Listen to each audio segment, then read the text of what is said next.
Salut à tous, aujourd'hui on va décortiquer ensemble la victoire de l'Olympique Lyonnais en Ligue Europa. Une victoire contre les Go Ahead Eagles qui a été, disons, compliquée mais absolument cruciale. Et franchement, ce match a été bien plus mouvementé que ce qu'on pouvait imaginer. Alors, pour bien comprendre, il faut poser le contexte. On est au Groupama Stadium. Pour l'OL, l'enjeu, il est super simple mais vital. Il faut garder la première place du groupe, point. En face, les Néerlandais des Go Ahead Eagles, qui ne sont clairement pas venus en touristes. Et ce match, c'était vraiment une histoire en deux parties. Un peu schizophrène si on veut. On a eu un début de match explosif sur les chapeaux de roue et juste après, le calme plat. Un ennui quasi total. C'est cette dynamique un peu folle qu'on va explorer. Allez, on plonge direct dans le vif du sujet. Les 10 premières minutes, c'était complètement fou.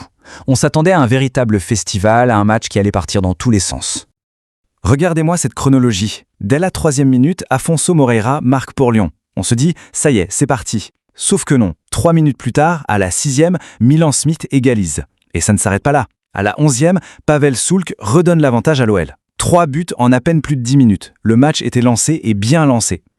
Mais ce qui est super important de noter, c'est comment les Néerlandais reviennent dans le match. Le but qu'ils marquent, il vient d'une prise de risque un peu hasardeuse de Rémi Descamps, la relance, et juste après, d'un mauvais contrôle de Corentin Tolisso. Une erreur défensive qui a remis tout le monde à égalité quasi instantanément.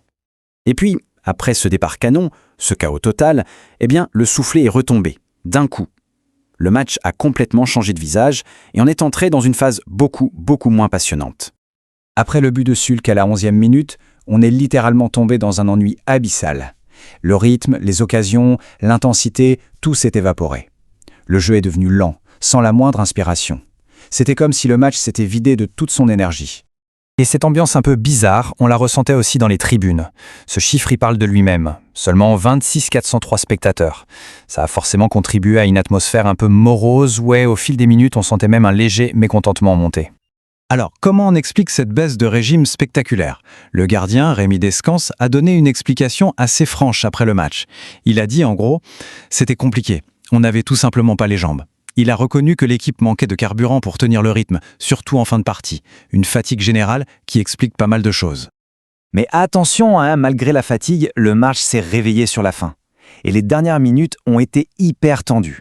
Le résultat aurait vraiment pu basculer d'un côté comme de l'autre. D'abord, à la 89e minute, Lyon a failli tuer le match. Corentin Tolisso, même avec des crampes, il déclenche une frappe surpuissante qui vient s'écraser sur la barre transversale. Le 3-1 était si proche. Et ce n'est pas fini. À peine 2 minutes plus tard, dans le temps additionnel, c'est Moussa Niakhaté qui a la balle du break. Et il la rate. 2 occasions en or, manquées coup sur coup, ce qui a maintenu un suspense insoutenable jusqu'à la dernière seconde. Mais voilà, malgré cette performance en dents de scie et cette fin de match qui a donné des sueurs froides, le plus important pour l'Olympique Lyonnais a été fait. Ce tableau y résume tout parfaitement. Le résultat, une victoire 2-1. La conséquence, la qualification pour la suite est dans la poche. Et le classement, la première place du groupe est bien conservée. Bref, d'un point de vue purement comptable, la mission est accomplie. On termine donc sur cette question. Oui, la victoire est là, l'essentiel est assuré, mais est-ce que ce niveau de jeu, souvent poussif, un peu à l'arraché, est vraiment suffisant pour une équipe qui vise beaucoup plus haut ? C'est toute la question qui reste en suspens après cette soirée. Voilà pour cette analyse, à très bientôt.